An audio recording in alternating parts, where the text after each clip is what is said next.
Appointment Ministries Podcast Network. Strength for today's pastor. Hello, and welcome to today's episode of Strength for Today's Pastor, a resource designed to strengthen you, the senior or lead pastor of your church. Here's your host, Bill Holdridge. Bill is the director of Appointment Ministries, which is a team of former longtime senior pastors who are available to strengthen pastors, to strengthen churches. Welcome to Strength for Today's Pastor. This is a program hosted by Appointment Ministries, and I am Bill Holdridge, the host of today's program. With me, we have Pastor Bob Claycamp. Bob has served in pastoral ministry as a lead or senior pastor for many years. He served for 29 years in Calvary Chapel, North Phoenix, and then joined the team of Appointment Ministries pastors in 2010 and been serving as a missionary representing Appointment Ministries and pastoring a fellowship in Exeter in the UK since 2013. And Bob is known as a man who knows how to develop and identify future leaders. So we're excited about him coming back for the second session on this particular subject, which is how to identify future leaders. Last time, we talked about spiritual leadership and how to identify it, not from without necessarily, but that God has brought these men into our churches. So how to look for them, how to identify them, and then how to use from those identification parameters that we use, how to actually bring them into different areas of leadership.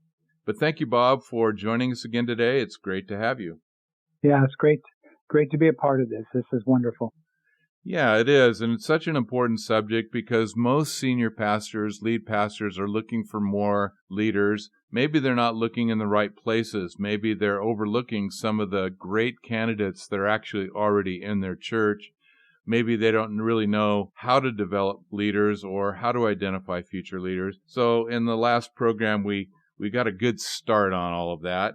So as we dive in today, Bob, tell me a little bit about what you think about when you think about developing leaders. Who are these leaders? What leadership roles are they looked at for? Well, when I consider the need to pass down ministry to other men, because I don't want to do it all myself, I first of all take a look at those who are with me, those who are available. I look at their heart to want to be willing to learn and receive instruction.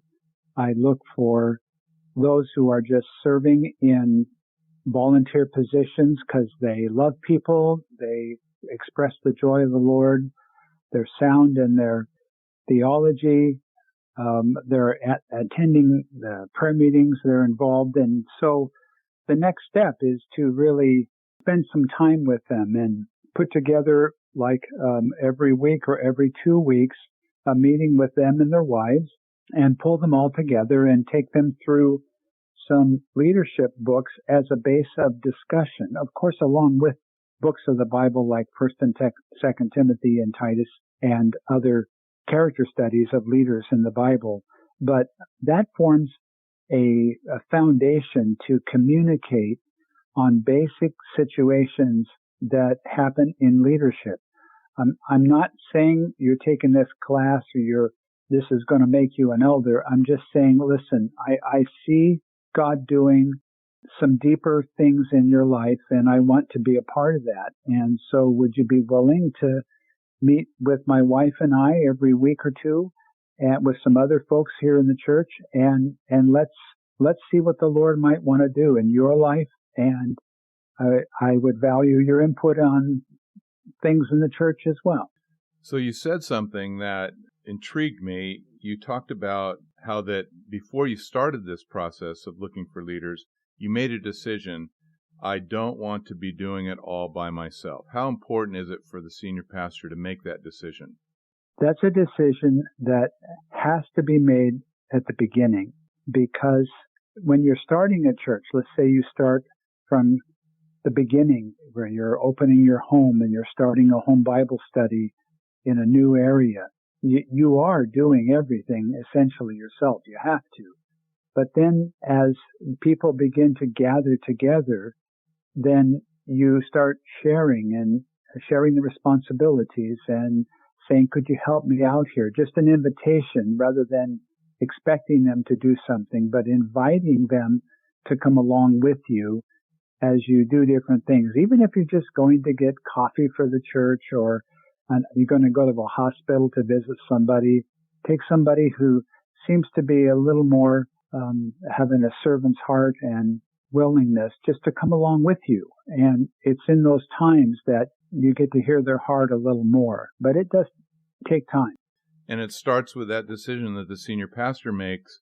I'm not going to do it all myself, right? So if the senior pastor doesn't make that decision, then he's going to continue his unhealthy pattern of doing most things himself.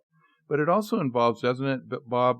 It involves that senior pastor saying no to things that he could be doing, but others should be doing. I'm not going to do that. I'm not going to do that. That's not my role. Yeah, and sometimes the people see the pastor doing everything, and so they think, why should I step in? I don't want to interrupt what he's doing. And so you actually communicate a bit of a reality that they're not needed. Yeah, and that's, of course, not the intention of the pastor, but that's inadvertently what happens, isn't it? Yeah, that's what happens. Well, another thing that intrigued me as you've been talking, you said, I don't want to do it all myself, so I need leaders. If we're going to grow this thing, if the Lord's going to grow it, we need leaders, we need a team. But you also said, I see men within the church. So that tells me that you've been looking. Yes, always looking, always looking. And I mean, when somebody new comes in, it's not like you want to just attach to them, but you just wait and watch from a distance. And, you know, in the conversation, in the times together, in the events, and over time, you see that they really seem to have a heart for what's going on. They're excited. They're you know, good folks that maybe the Lord's going to go deeper. I mean, part of it is the Holy Spirit witnessing to your heart that there's something deeper going on in the person's life. Right. So as you move more into that person's life and understanding who they are, then you're looking at things like their marriage and their family and how they handle their finances and what their deeper character is and how their reputation is in the community, these kinds of things. You're getting to know the man. Yeah. And that's why Paul says what he does in Timothy about, you know, a man's character witness has to be blameless. And that is something that you can only tell over time. So you've got a group assembled. Say you've identified 3 or 4 guys, maybe 5 or 6 guys, and you're starting to meet with them regularly. How often do you think it's important to meet with these potential leaders, and in what ways do you meet with them? Well, I think because you're interested in developing them over a long period of time, I think every 2 weeks is probably the maximum time. Every week would be great, but life doesn't always work that way. And if you meet every 2 weeks, then it gives them space to go and live out, you know, their lives and their commitments. But every 2 weeks, I've done this for years, every 2 weeks gathering together, they look forward to it, and we meet in each of their homes, and just so that they can have a chance to host it and kind of get a feel of serving the rest of them. And even in a 9-month program where you're meeting twice a week, the cohesiveness of that group is amazing. I mean, by the 2/3 of the way through, they go, "This is wonderful. We look so forward to this." And then you start hearing, gosh, this has happened so much, where you start hearing fellas saying, you know, is it possible that God could actually use me to teach a Bible study?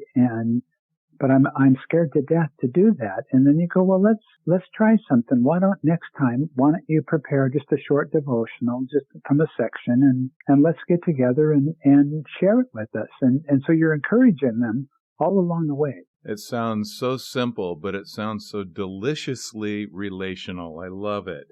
So you're not just meeting with them going through books, you're giving them opportunities within the context of the group over 9 months. What else might you do with this potential candidate for leadership? Well, what I like to do is when we have an event coming up at the church, I want to say, okay, this is going to be our event. We as a team are going to put this together from start to finish.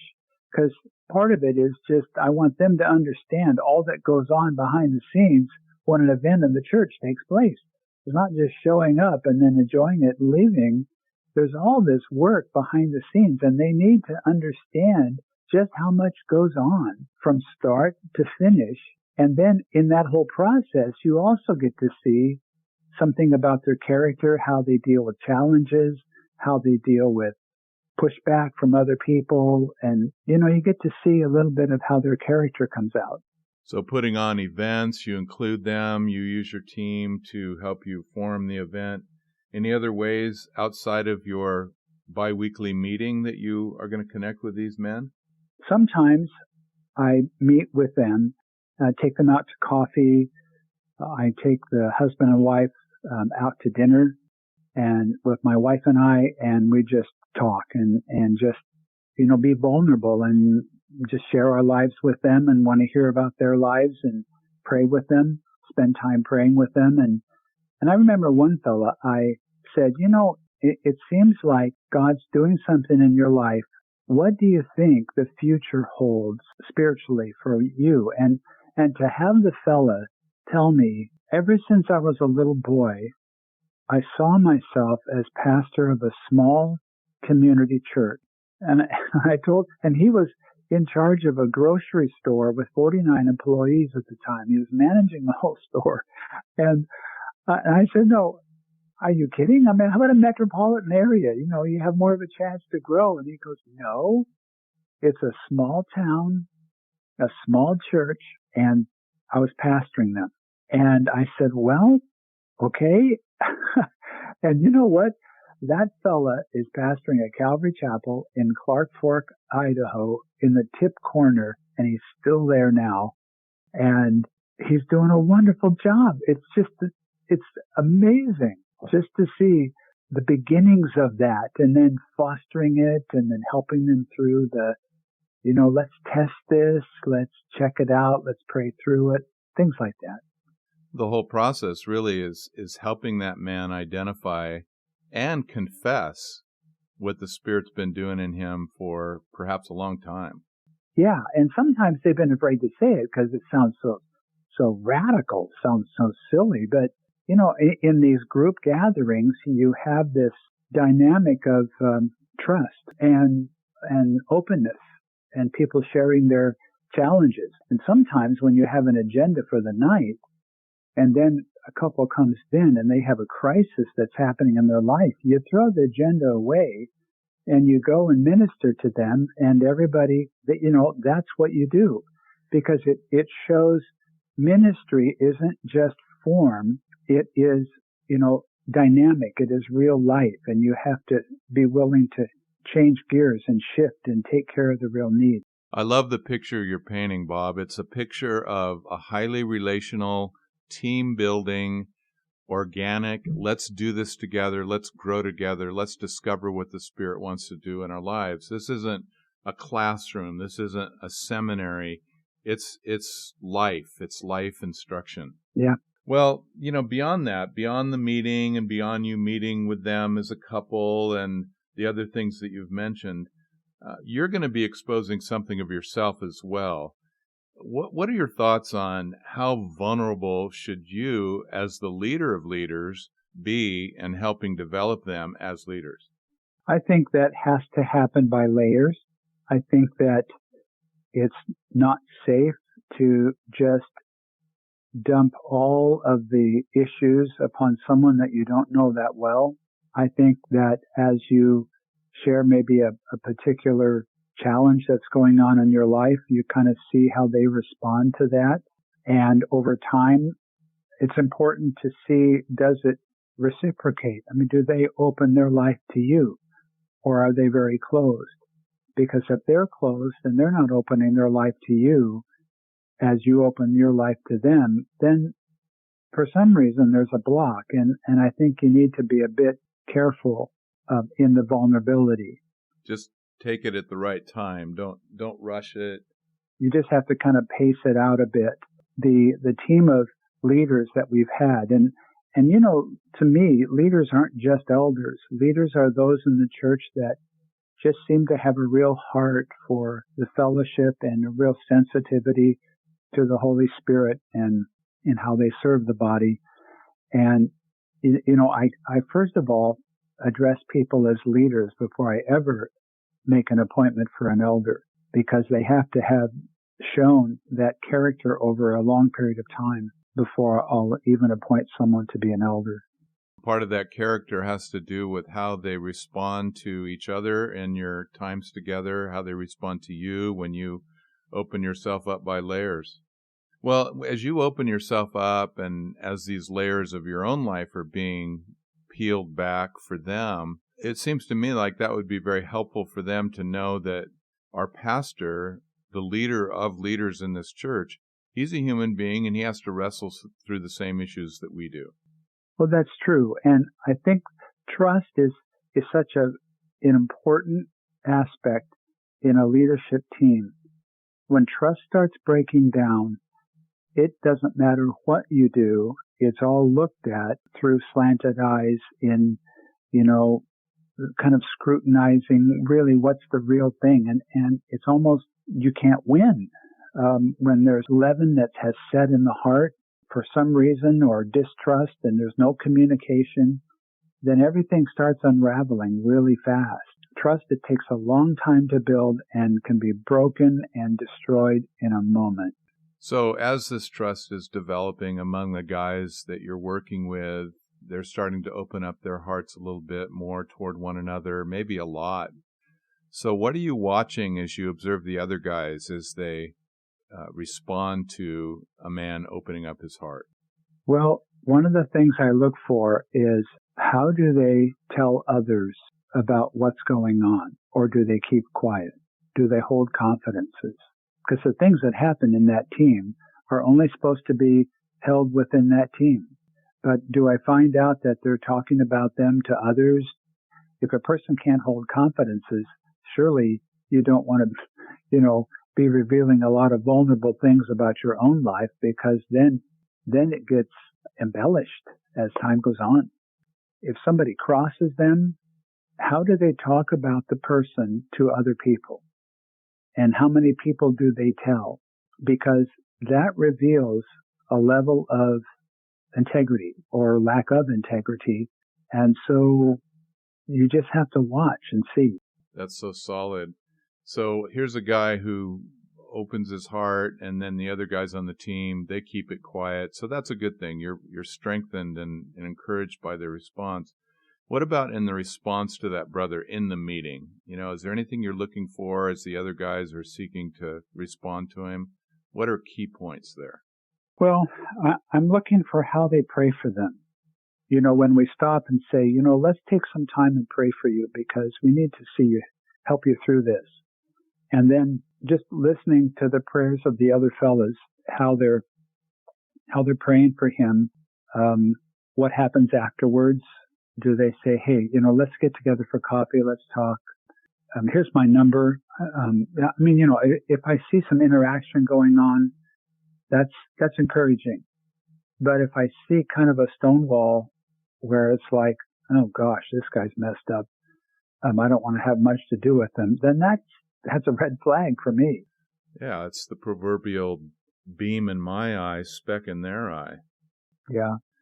So you're looking for grace. You're looking to see how much grace they have for not only themselves, but how much grace they have towards others as well. So important. Yeah. And because the wives are part of the meeting as well, and I want the wives in there because I want them to understand the whole heart of being in ministry.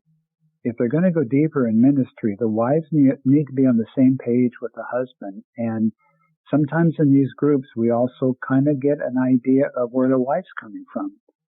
And wow, I've had some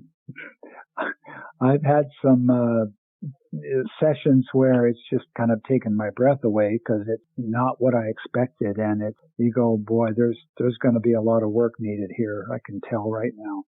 But that's the only way you can really find out is to be in those settings. Well, we just have to look at Jesus working with his disciples. He must have been saying the same things. There's a lot of work that has to be done here. And it's true. Yeah, no wonder he prayed all night before he picked the 12. Right. And that's true of all of us. I mean, no matter how long we've been in ministry, we're still a work in progress. We're still sort of Oh, absolutely. Yeah. We're all trophies of grace. We are trophies of grace. Well, you've got a team of leaders now. You identified them. They've been proven. They've been involved in different areas of leadership. Maybe you're able at this point to ordain a couple of them as elders, maybe a couple of them as deacons, maybe others as leaders of ministries. What are you looking for then in the ongoing? Well, what I like to do, if I'm considering someone to step into a future elder role, then occasionally I will invite them to be a part of our elder board meeting just as an advisor, asking for his input. We're going to be talking about some ideas and some decisions, and we'd like your input on some of this, and invite them in. But what I'm watching for is the chemistry between that potential elder and the rest of the team that's there. If I find that the guy is real, like a bull in a china shop, strong opinions, very black and white in how things are done, and he really doesn't gel that well with the leadership team we have, then it gives me a clue to just kind of back off and not rush with this fella. And so that's usually my process in raising up a future elder, is to have them occasionally be a part of the team as an advisor. Don't give them a title. And then just see how it functions, and to see if the input is valuable, and see if there's sensitivity and grace in the whole thing, and faith. Yeah, all the above. So as he's sitting in on the meeting as an advisor, he's doing a lot of listening. You're probably watching to see how much listening he's doing rather than speaking, I would imagine. Yeah. And just, when a wild idea comes up from somebody else, how do they react to it? Do they understand that the pendulum's going everywhere in different ideas, but then the pendulum is supposed to settle down and find, okay, what's the heart of the Lord in this?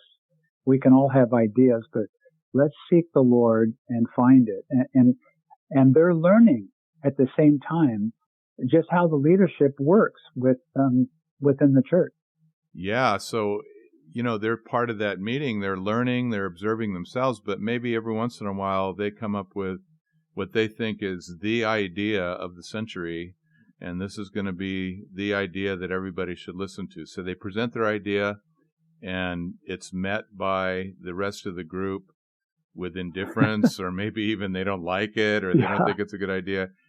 What are you looking for then in that potential elder candidate? It's how do they respond when their idea is, they get pushback? If they get offended easily, man, you can't have them be in a leadership team if all their feelers are out all the time for whatever reason, because that's going to be a disaster later on, because it's all based on trust. They have to be able and willing to present their ideas as an hors d'oeuvre on a plate of hors d'oeuvres. You take what you want. Well, sure, yes. Yeah. And if they don't take their hors d'oeuvre, they're okay with it. They were just doing their best in presenting a suggestion. Yeah. Yeah, those are key things. So you can, like Yogi Berra said, the famous New York Yankee catcher, he said, you can observe a lot just by watching. So you can observe a lot just in the context of seeing how guys handle themselves in these situations.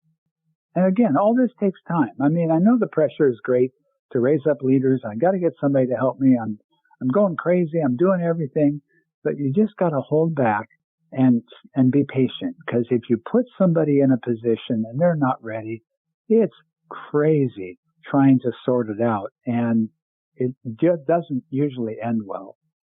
I've heard of guys say, I won't lay hands on somebody to be an elder until they've served for 5 years.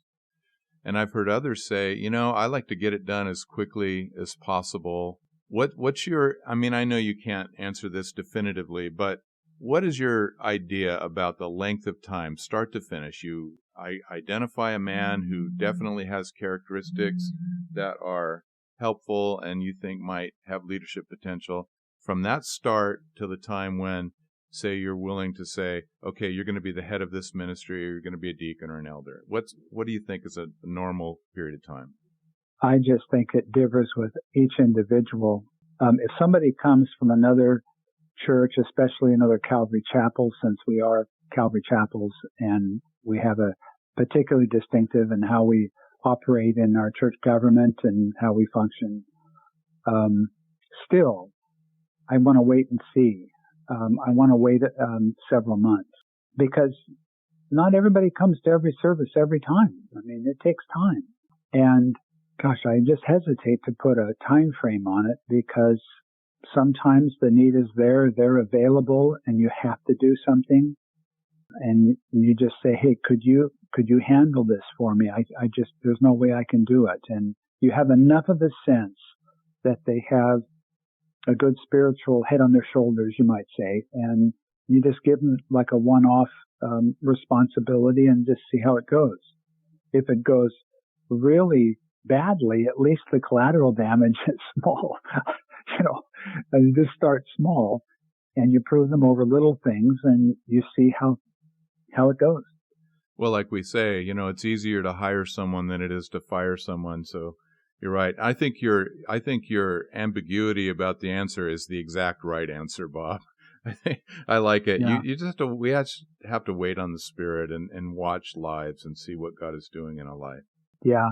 I'm not so good on time programs. We do a 9-month thing because we leave the summer open. Basically, we go from September to May and then leave the summer open because people are traveling and doing all that. But that was the whole reason for the 9-month time period of what I call a ministry development team. Mm-hmm. Yeah, that's great. Well, amazingly, Bob, we're already out of time for today's podcast. And this has been helpful. Thank you so much for sharing some of your thoughts and your experiences over the years. A lot of years of ministry, a lot of ways of learning. I imagine some of this you had to learn the hard way. Oh, yeah. But thanks for sharing with us. This has been great. This is the second session of 2 that we've done on the subject of how to identify future leaders. Sound wisdom from the Scriptures, sound wisdom from years of pastoral experience from Pastor Bob Claycamp, one of the team members of Poimen Ministries. Appreciate you, Bob, and thanks again for joining us. That's wonderful. God bless you. Yeah, and God bless you all for listening today. And please, if you didn't get a chance to listen to the first of these 2 podcasts, go ahead and go back and grab that one if you want. But may the Lord bless you as He uses you to lead His church. In Jesus' name.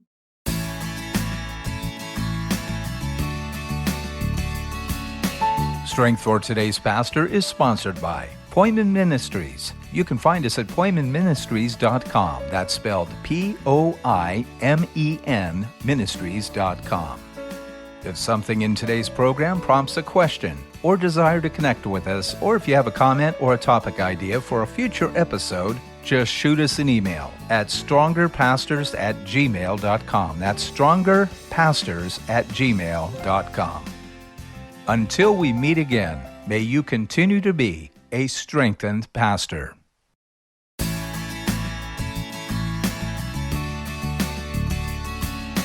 Strength for Today's Pastor is sponsored by Poimen Ministries. You can find us at poimenministries.com. That's spelled Poimen ministries.com.